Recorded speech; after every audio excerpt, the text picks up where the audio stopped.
अस्सलाम वालेकुम बच्चों, होपफुली कि आपने अभी पिछली वीडियोस देख के जो है काफ़ी कुछ लर्न कर लिया होगा। तो हम मूव करते हैं अपनी नेक्स्ट वीडियो पे, जो कि फॉर द एक्सरसाइज 1.5। अच्छा, इसके अंदर हमारे पास जो शुरू के दो सवाल हैं वो हम यहाँ पे अभी सॉल्व करेंगे।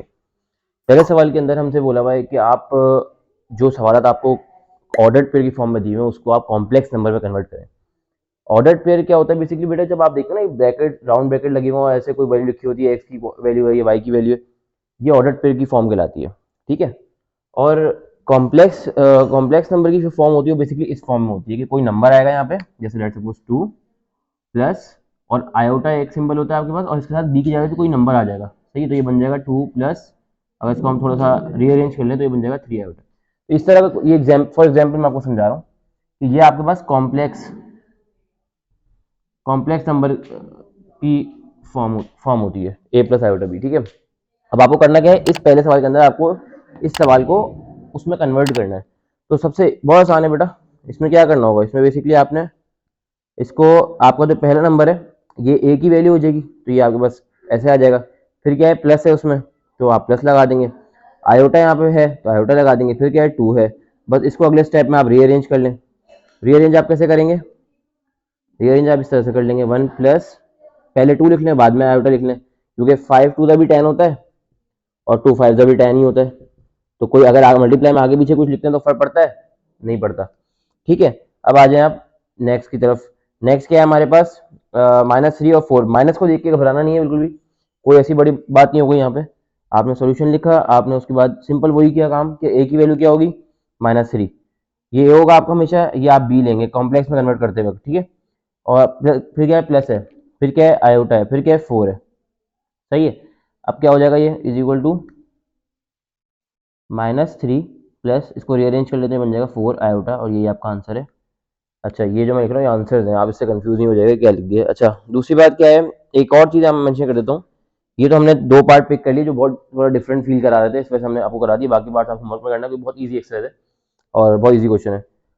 एक चीज़ मैं आपको यहाँ पे हाईलाइट कर दूँ कि अगर कोई सवाल में इस तरह से आ जाता है कि जैसे सेकंड वैल्यू के साथ माइनस लगा हुआ है, तो क्या होगा, फॉर्म में तो प्लस होता है, कोई मसला नहीं है। अगर आपको इस तरह को सवाल आ जाए, लेट सपोज,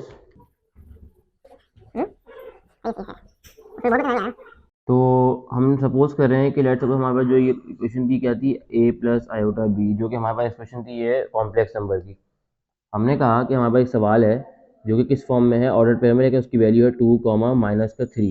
तो इसको कन्वर्ट कैसे करेंगे, इसको कन्वर्ट इस तरह करेंगे, 2 तो आपका ए हो गया, प्लस फॉर्मूले का आ गया, आयोटा ऐसे आ गया, लेकिन 2 माइनस का 3 तो इस दफ़ा आप ब्रैकेट में लिखेंगे वैल्यू को, और जब ब्रैकेट खोलेंगे तो माइनस प्लस माइनस हो जाएगा, तो 2 माइनस, और इसको रीअरेंज भी कर देता हूँ एक साथ ही, तो ये 3 आयोटा, इस तरह से आंसर आ जाएगा आपका। तो इस तरह का सवाल भी आपको मिल सकता है बेसिकली। तो हम क्वेश्चन नंबर 2 स्टार्ट करते हैं। अच्छा, क्वेश्चन नंबर 2 के अंदर करना क्या है, क्वेश्चन नंबर 2 में हमें बताना है कि रियल पार्ट कौन सा है और इमेजनरी पार्ट कौन सा है। अच्छा, जब हमने कॉम्प्लेक्स मैंने समझाया था उस वक्त मैंने बताया था कि इसके अंदर दो पार्ट होते हैं, रियल और इमेजनरी। अब प्रॉब्लम कहाँ आ रही है, प्रॉब्लम यहाँ आ रही है कि मैंने एक पार्ट पिक किया है 3, जिसके अंदर कॉम्प्लेक्स नंबर ही नहीं है इसके अंदर। तो ये कोऑर्डिनेट पेयर की फॉर्म में, जैसे मैंने यहाँ समझाया था आप लोगों को, ये कोऑर्डिनेट पेयर की फॉर्म है, और ये जो फॉर्म आ रही है ये कॉम्प्लेक्स था। कोई बात नहीं, हम सीख चुके कन्वर्ट करना, तो हम पहले कन्वर्ट कर लेते हैं इसको इसमें कॉम्प्लेक्स में।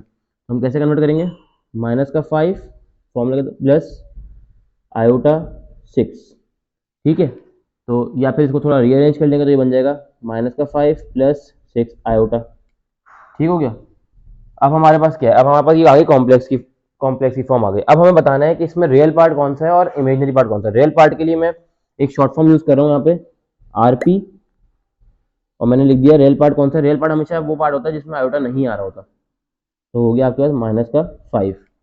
और इमेजनरी पार्ट कौन सा होता है, इमेजनरी पार्ट हमेशा वो होता है कॉम्प्लेक्स के अंदर जिसमें आयोटा आ रहा हो, लेकिन आप पिक नहीं करते इमेजनरी पार्ट की वैल्यू में आयोटा, आप सिर्फ ये वाली वैल्यू पुट करोगे, जो पिक करोगे जो कि उसका कोफिशिएंट है, वो क्या है, इमेजनरी पार्ट। इमेजनरी पार्ट के लिए मैं शॉर्ट फॉर्म यूज कर रहा हूँ आईपी, तो ये आपके पास हो जाएगा 6।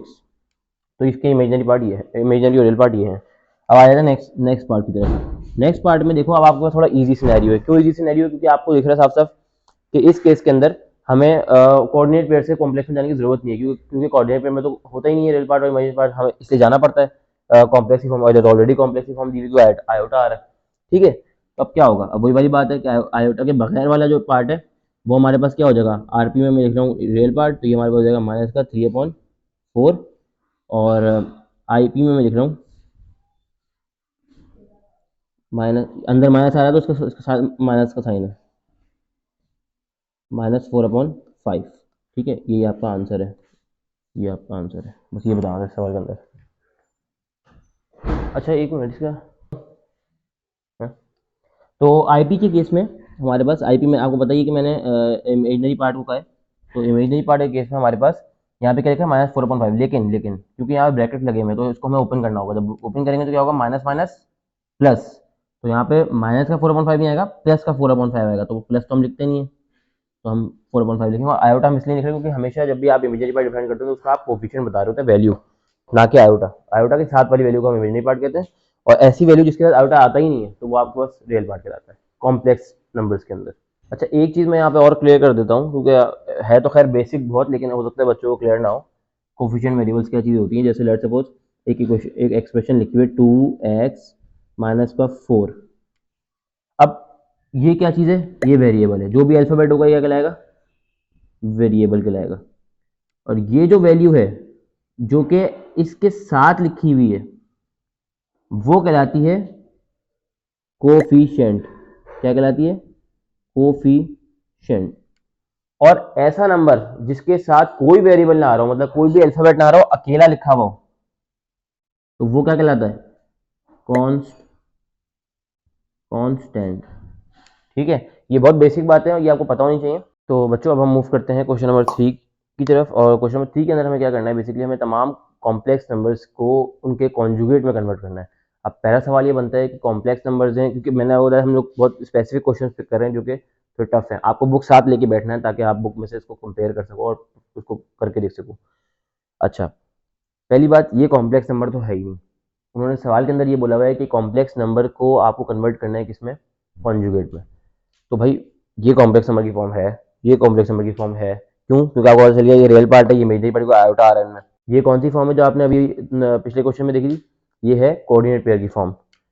इसमें क्या होगा बेसिकली, अब आपको पहले वही करना पड़ेगा, पहले इसको हम कॉम्प्लेक्स की फॉर्म में लेके आएंगे, क्योंकि उन सवाल में क्या बोला है, कॉम्प्लेक्स नंबर्स को आप कन्वर्ट करो किसके अंदर, कॉन्जुगेट के अंदर। तो इसमें आपको पहले कॉम्प्लेक्स नंबर की फॉर्म होनी चाहिए ना आपके पास, तो इसमें तो है, इसमें भी है, इसमें नहीं है, इसको पहले बना लेते हैं कॉम्प्लेक्स नंबर की फॉर्म। कैसे बनेगी, आप लोगों को आता है सोल्यूशन, फिर आप लोग क्या करोगे, 4 प्लस, ये था ना कंडीशन कॉम्प्लेक्स नंबर की, a प्लस आयोटा b, तो आप ये करो 4 प्लस आयोटा 9, इसको रीअरेंज कर लिया तो ये बन जाएगा 4 प्लस 9 आयोटा। अब इसको आप क्या करोगे, इसको आपने कन्वर्ट करना कॉन्जुगेट में। Now take conjugate. कॉन्जुगेट कैसे कहते हैं, कॉन्जुगेट कहते हैं कि आप इसी नंबर को, कॉम्प्लेक्स नंबर को दोबारा लिखें, लेकिन आप इमेजनरी पार्ट का साइन चेंज कर दें। ओके, आपने इसको उठाया, दोबारा लिखा, लेकिन इमेजनरी पार्ट का साइन, इसका साइन, ये तो रियल पार्ट है, इसका साइन क्या होगा, इसका साइन प्लस होगा, लेकिन ये इमेजनरी पार्ट है, इसका साइन क्या होगा, प्लस, तो इसको आप क्या कर दोगे, माइनस, ये हो जाएगा 9 आउट। यही आपका इसका कॉन्जुगेट है और ये आपका आंसर है। अब आ जाओ नेक्स्ट क्वेश्चन की तरफ। ये तो ऑलरेडी कॉम्प्लेक्स फॉर्म है, जिसमें कोई इतना लंबा काम नहीं है, आप इजीली इसको परफॉर्म कर सकते हो। कैसे करोगे, आपने क्या किया, आपने लिखा 1 माइनस आयोटा, मेरा क्वेश्चन था, आपने लिखा कि मैं इसका टेक कॉन्जुगेट लेने जा रहा हूँ। तो अब कॉन्जुगेट क्या होगा, इसका यही होगा ना, रियल पार्ट ऐसे ही आएगा, क्या होगा भाई बताओ, माइनस का आयोटा है तो अब इसका साइन चेंज हो जाएगा, प्लस का आयोटा हो जाएगा, ये क्यों, क्योंकि ये क्या है, और ये आपका आंसर है, क्योंकि ये क्या चीज़ थी, ये इमेजनरी पार्ट था और उसका साइन चेंज करना होता है हमें। अच्छा अब इधर आ जाओ, इस क्वेश्चन के अंदर क्या हो रहा है, बेसिकली आपने सोल्यूशन लिखा, सवाल को कॉपी करा आपने, ठीक है, सवाल कॉपी कर लिया आपने एक दफ़ा। अब आप गौर से देखना इस चीज़ में, इसमें थोड़ा सा कंफ्यूजन हो सकती है बट इंशाल्लाह ताला नहीं होगी। आपने कहा भाई टेक कॉन्जुगेट, अब क्या होगा कॉन्जुगेट में, बेसिकली कॉन्जुगेट में क्या होने वाला है, आपने रियल पार्ट को तो कुछ करना ही है ना, वो तो आपने ऐसे ही उतार दिया 3/4 माइनस का।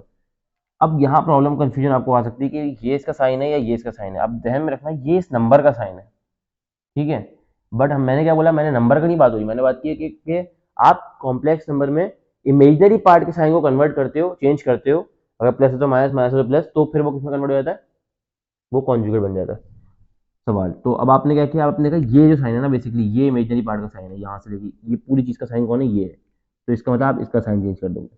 जब आप इसका साइन चेंज करोगे तो अंदर वाला साइन तो वैसे ही रहेगा बी,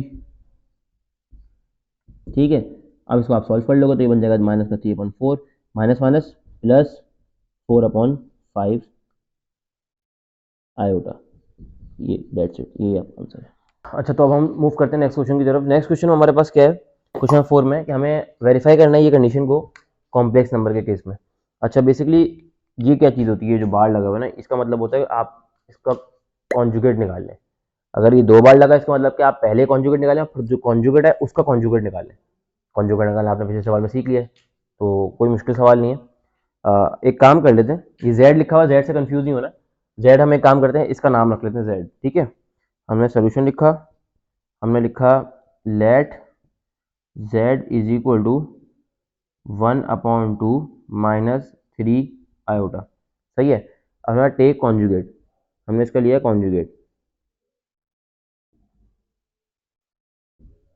अब कॉन्जुगेट लेते वक्त हम क्या करेंगे, हमने हमने क्या सीखा था कि हम जो वैल्यू होगी, अच्छा इसको एक दफ़ा बाहर लगा लेंगे। क्यों लगा लेंगे, क्योंकि अंदर वाला भी कॉन्जुगेट है, ठीक है। बाहर बड़ा छोटा थोड़ा सा हो सकता है, कुछ से फर्क नहीं पड़ता। तो हमने क्या किया, जेड के ऊपर बाहर लगाया इज इक्वल टू, अब जो वैल्यू थी, ठीक है, वो हम लिख देंगे 1/2, और ये माइनस की थी, ये किस में कन्वर्ट हो जाएगी, प्लस में, तो ये बन जाएगी, एक दफ़ा कॉन्जुगेट हो गया। अब हमारे जेड बार तो आ चुका है, उन्होंने बोला था जेड बार का भी बार लोगे तो आंसर आपका जेड के बराबर आएगा। याद रखना, जेड आपका ये आपने सपोज किया, तो आंसर इसके बराबर आना चाहिए। कैसे आएगा भी देखो, आप अगेन कॉन्जुगेट लोगे। अब ये जो कॉन्जुगेट आप लेने जा रहे हो, ये किसकी वजह से लेने जा रहे हो, ये जो कॉन्जुगेट है ये आप किसकी वजह से लेने जा रहे हो, ये कॉन्जुगेट आप इसकी वजह से लेने जा, सॉरी इसकी वजह से लेने जा रहे हो ना, ये जो दोबारा से आपने उसके बाद बार देखा है। अच्छा भाई ठीक है, एक बार का जो आंसर था वो ये था, ठीक है। अब दोबारा बार लेने जा रहे हैं तो क्या करेंगे, ये जो पहले से आंसर था वो क्या था, इसका 1/2 और यहाँ पे प्लस था, तो अब आप दोबारा बार लेंगे तो क्या बन जाएगा, -3 आयोटा बन जाएगा, और यही आपका आंसर। और ये देखना, अभी मैंने देखा भी नहीं है, मैं आपको बता रहा हूँ कि ये चीज़ और ये चीज़ बराबर होगी, तो प्रूव हो गया ये दोनों बराबर हैं, ठीक है। तो अब हम मूव करते हैं अपने फिफ्थ पार्ट की तरफ। फिफ्थ पार्ट में क्या है, देखो करना कुछ भी नहीं है, बिल्कुल वैसे ही है सवाल। आपने क्या करना है, सोल्यूशन लिखा आपने आपने इस सवाल को कॉपी करा, -2 -3 10/9 आयोटा। दिखने में तो ये सवाल बहुत मुश्किल लग रहा है, ऐसा कुछ है नहीं। आपने वही आइडेंटिफाई किया, भाई ये वाला पार्ट आपका रियल पार्ट है, ये आपका बीच का साइन है, और ये वाली वैल्यू जो है ना आपकी, ये वाली इमेजिनरी पार्ट वाली वैल्यू है, ठीक है। अब आपने इसको सॉल्व करना है। मैं इसलिए बता रहा हूँ वाली बात, क्योंकि आप कंफ्यूज रहते हो बच्चे के कि ये 3 वैल्यू है, 1 2 3, 3 वैल्यू नहीं है। ये जो बीच का साइन है ना, इससे पता चल रहा है कि ये 2 वैल्यू, एक ये है और एक यहाँ वाली साइड की वैल्यू जो कि पूरी है। ये मल्टीप्लाई भी कर सकते थे, इन्होंने सिर्फ ये कंफ्यूज करने के लिए आपको सिर्फ अलग से लिख दिया, बट ये मल्टीप्लाई करके भी इसको लिख सकते थे। अच्छा, आप क्या करेंगे, हम वही करेंगे कि हमने क्या करना था, हमने लेट कर लिया पहले, इस सवाल को हमने लेट कर लिया। Z is equal to -2 -3 bracket 10/9 iota, ठीक है। अब क्या करेंगे, इसके बाद हम लोग, हमें करना था कॉन्जुगेट। हमने लिखा take conjugate, take conjugate. Take conjugate करने के बाद हम लोगों ने टेक कॉन्जुगेट करने के बाद हम लोगों ने जो है यहाँ पे इसको z और इसके ऊपर एक बार लगा दिया, ठीक है, इज इक्वल टू, अब हम लोग यही बार उसके ऊपर भी लगा देंगे जो जो। अच्छा, आप लोग कंफ्यूज नहीं होना, मैं एक चीज़ आप लोगों को यहाँ क्लियर कर दूँ कि मैंने पिछले सवाल में डायरेक्ट काम कर दिया था। वो डायरेक्ट ये था कि बेसिकली मैं टेक कॉन्जुगेट लिख के मैंने ये डायरेक्ट बार लगा और इसके बाद डायरेक्टली मैंने इसको कॉन्जुगेट ले लिया था। इस बार मैंने आपको एक स्टेप और दिखा दिया है कि हम ऐसे भी कर सकते हैं कि हम टेक कॉन्जुगेट लिख के पहले दोनों साइड पे बार शो कर दें और उसके अगले स्टेप में कॉन्जुगेट लेके दिखा दें, जैसे कि ऐसे, ये इज इक्वल टू, इसका कॉन्जुगेट क्या होगा, -2 तो रियल पार्ट है वो ऐसे आ जाएगा, इमेजिनरी पार्ट का साइन क्या है माइनस, तो हमारे पास क्या आ जाएगा यहाँ पे प्लस, और क्या बचेगा 3 ब्रैकेट 10/9 आयोटा, ठीक है। अच्छा, तो इस केस में क्या हो रहा है हमारे पास, अगर हम देखें, ये वाला स्टेप मेरा ये रहा, ठीक है। मैंने ये स्टेप यहाँ पे मेंशन नहीं किया, बट हम डायरेक्टली कन्वर्ट कर देते यहाँ पे। आप वैसे कर लो, स्टेप बढ़ जाएंगे आपके पास। अब क्या था, हमें क्या करना था, डबल लेना था कॉम्प्लीमेंट, ठीक है। हमें डबल कॉम्प्लीमेंट लेना है, देख रहे ना आप, एक ये था एक ये था, ये तो हमने ले लिया, अब ये लेंगे कॉम्प्लीमेंट। अब क्या करेंगे, दोबारा से एक कॉन्जुगेट। अब मैं डायरेक्ट कर लेता हूँ ताकि मेरे पास स्पेस खत्म हो गई है, लेकिन आप लोग ये 2 स्टेप में भी कर सकते हो। तो मैंने इसको डबल कॉन्जुगेट किया, इक्वल लिखा, इसका कॉन्जुगेट डायरेक्ट ले लेता हूँ मैं, -2, ये माइनस साइन चेंज हो जाएगा, इसका माइनस हो गया क्योंकि इमेजिनरी पार्ट का साइन चेंज होता है, 10/9 आयोटा आंसर। तो बच्चों हमने नेक्स्ट क्वेश्चन की तरफ अब मूव करते हैं और वो है हमारे पास क्वेश्चन नंबर 5। क्वेश्चन नंबर 5 में हमें क्या करना है, बेसिकली एक्स और वाई की वैल्यूज फाइंड करनी है। अब इसका जो थर्ड पार्ट हमने पिक किया है जो कि थोड़ा सा डिफिकल्ट लग रहा था, एंड फोर्थ पार्ट हमने पिक किया है जो कि थोड़ा डिफिकल्ट लग रहा था as compare to other parts. बाकी पार्ट्स आपने लाजमी लेकिन करने हैं अटैम्प्ट होमवर्क में, और उसके सोल्यूशन हम डेफिनेटली डिस्क्रिप्शन में डाल देंगे, बट पहले आपने अटैम्प्ट करना है समझने के बाद। अच्छा, तो थर्ड पार्ट में हम कैसे निकालेंगे एक्स और वाई की वैल्यू। हमने हमने ये हमें सवाल दिया हुआ था, ठीक है, हमने इसको पिक किया पूरे सवाल को, सॉल्यूशन लिखा, इसको कॉपी कर दिया यहाँ पे, ठीक है। उसके बाद हमने क्या किया, हमने हमने एक हेडिंग डाली, comparing real and imaginary part. अब हमें ये तो दिख रहा है ये भी एक कॉम्प्लेक्स नंबर है और ये भी एक कॉम्प्लेक्स नंबर है और बीच में जीरो लगा हुआ है। इससे हम एक्स और वाई की वैल्यू कैसे फाइंड कर सकते हैं। हमें पहले तो इनके रियल पार्ट्स को, क्योंकि कॉम्प्लेक्स में तो हमें पता है ना भाई, कॉम्प्लेक्स में होता क्या है, कॉम्प्लेक्स में ये स्टेट होती है ना ए प्लस आयोटा बी। देखो ये भी ए प्लस आयोटा बी वाली शक्ल बन गई, ए की वैल्यू वाई स्क्वायर है इधर और बी की वैल्यू x/3 है और ये आयोटा होगा। इसी तरह यहाँ पे ए की वैल्यू 1/21 है, यहाँ पे बी की वैल्यू 9/5 है और आयोटा आ गया आपके पास। तो इसका मतलब ये दोनों तरफ हमारे पास कॉम्प्लेक्स इक्वेशन, तो हम कंपेयर करा सकते हैं। मतलब इसका जो रियल पार्ट है, ये इसका रियल पार्ट है ना वाई स्क्वायर, और इसका जो रियल पार्ट है वो कौन सा है 121, और इसका जो इमेजनरी पार्ट है, और इसका जो इमेजनरी पार्ट है मतलब x/3 और 9/5, हम इनको आपस में कंपेयर करा सकते हैं। तो हमने यही किया है सिंपल। यहाँ पे सवाल कॉपी करने के बाद हमने लिखा है comparing real and imaginary parts. हमने क्या किया, यहाँ पे हमने रियल पार्ट मैंने लिखा आर, एरो मेंशन किया, फिर उसके बाद मैंने रियल पार्ट उठाया वाई यहाँ से, और इस वाले का भी रियल पार्ट उठाया 121, दोनों को इक्वेट कर दिया। फिर मैंने कहा कि बोथ साइड पे स्क्वायर किया, क्योंकि मुझे वाई स्क्वायर की वैल्यू नहीं चाहिए, मुझे चाहिए वाई की वैल्यू। तो मैंने स्क्वायर किया, तो एक स्क्वायर रूट लिखा, यहाँ स्क्वायर से रूट कट जाता है तो वाई बचा, और 121 का अगर आप रूट निकालेंगे तो 11 आएगा। तो ये तो एक आंसर हो गया हमारे पास। एक आंसर क्यों हो गया, क्योंकि हमें एक्स और वाई दोनों की वैल्यू निकालनी थी, तो वाई की तो आ गई।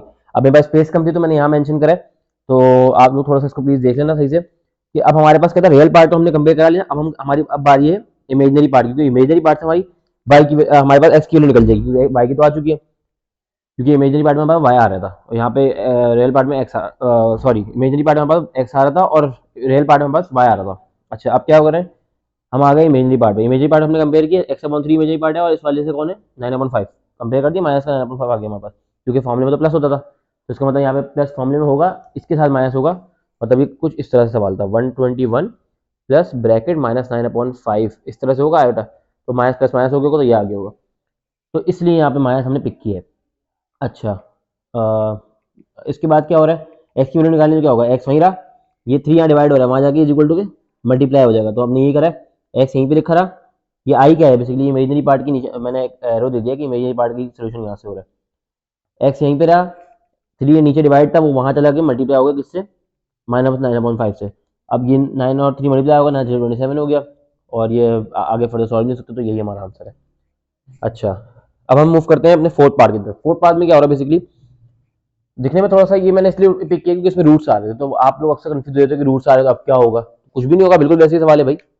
ये आपके पास एक कॉम्प्लेक्स नंबर है, देखो ये भी एक कॉम्प्लेक्स नंबर है, इसमें रियल पार्ट क्या है आपके पास, ये पूरा रियल पार्ट है आपके पास, और इसमें रियल पार्ट क्या है, ये पूरा रियल पार्ट है, इसमें नीचे से ऊपर पूरी वैल्यूज, और यहाँ पे आपका इमेजिनरी पार्ट क्या है। अब देखो यहाँ पे वही बात आ गई ना, यहाँ माइनस आ रहा है, फॉर्म में प्लस आता है, इसका मतलब कि ये माइनस इस वैल्यू के साथ आया होगा, जैसे कि यहाँ पे दिख रहा है। तो हमने बोला कि ये हमारे पास इमेजनरी पार्ट की वैल्यू है पूरी, ये पूरी इमेजनरी पार्ट की वैल्यू है, और ये पूरी जो है हमारे पास इसकी इमेजनरी पार्ट की वैल्यू है, ठीक है। तो ये रियल पार्ट हो गया इसका, ये इसका रियल पार्ट हो गया पूरा ऊपर से नीचे यहाँ तक, और ये इसका इमेजनरी पार्ट हो गया, ये पूरा इसका इमेजनरी पार्ट हो गया।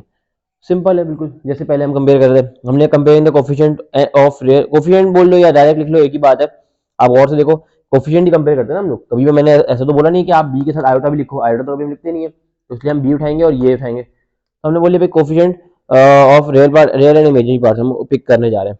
तो अब यहाँ पे हम एक्स को यहीं रहने देंगे, बाकी 3 यहाँ डिवाइड हो रहा था, वहाँ जाके मल्टीप्लाई हो जाएगा, √5 यहाँ मल्टीप्लाई में था ऊपर, तो यहाँ जाके डिवाइड हो जाएगा इसके साथ। तो इसका मतलब ये देखो एक्स वैसे का वैसे उतर गया, इक्वल टू वैसे आ गया, ये वैल्यू वैसे आ गई, ये क्योंकि उसके नीचे आ गया वहाँ पे आगे, और ये ऊपर चले जाएगा तो यहाँ पे आ गया, इस तरह से शक्ल बन जाएगी।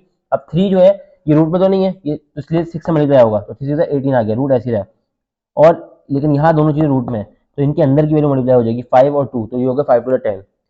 सो इसके बाद ये हमने निकाली एक्स की वैल्यू, ठीक है। अब हमें निकालनी है वाई की वैल्यू। वाई की वैल्यू हम देखें, अगर हम गौर से देखें तो ये रियल पार्ट था, ये इमेजनरी पार्ट था, तो रियल पार्ट से एक्स ही निकल सकता है, हमने एक्स निकाल लिया। अब इमेजनरी पार्ट से क्या निकल सकता है, वाई निकल सकता है, क्योंकि वाई आ रहा है इसमें, तो हम इमेजिनरी पार्ट को कंपेयर करा लेंगे इन दोनों को। हमने लिखा इमेजिनरी पार्ट कंपेयर कराने जा रहे हैं, तो हमने क्या किया उसके बाद हमने इमेजिनरी पार्ट की जो पहले वाली साइड की वैल्यू है यहाँ -3/√2y ये लिख लिया, इज इक्वल टू लगा दिया। फिर यहाँ पे ये लिख लिया 2√2/9। कंफ्यूज नहीं होना, यहाँ माइनस जो आया है यहाँ जो माइनस आया है वो इसलिए आ रहा है यहाँ से उठ के, क्योंकि मैंने बताया ना कि अंदर माइनस होगा, इसका मतलब फॉर्मूले में कोई माइनस नहीं होता, तो ये चीज़ को कंफ्यूज नहीं होना। तो यहाँ पे क्या है, माइनस का 3/√2y इज इक्वल टू ये वाली वैल्यू आ जाएगी जो कंपेयर करा रहे हैं, और कोफिशिएंट कंपेयर कराते हैं इसलिए आई तो आएगा नहीं, आयोटा वैल्यू आएगी सिर्फ उसकी। तो ये दोनों चीज़ें कंपेयर हो रही हैं। अब इसमें देखो क्या करेंगे, y यहीं पे रहेगा, ये y यहीं का वहीं है, ये 3 मल्टीप्लाई में लिखा था वहाँ जाके आगे उसके डिवाइड में चला जाएगा, और ये चीज़ वहाँ ऊपर मल्टीप्लाई में चली जाएगी। देख लो y ऐसे उतार दिया इज इक्वल टू ऐसे आ गया, वैल्यू ऐसी उतर गई। अब ये √2 उसके आगे आ गया, 3 इधर आ गया।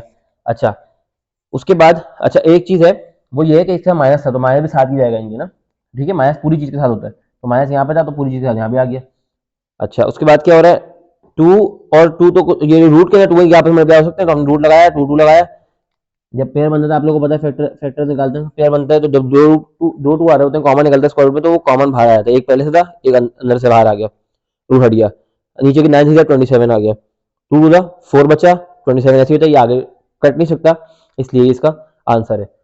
सो यहाँ पे हमारा क्वेश्चन नंबर 5 एंड होता है। तो ये थी हमारी एक्सरसाइज नंबर 1.5 एंड होपफुली आपको ये चीज़ समझ आ गई होगी।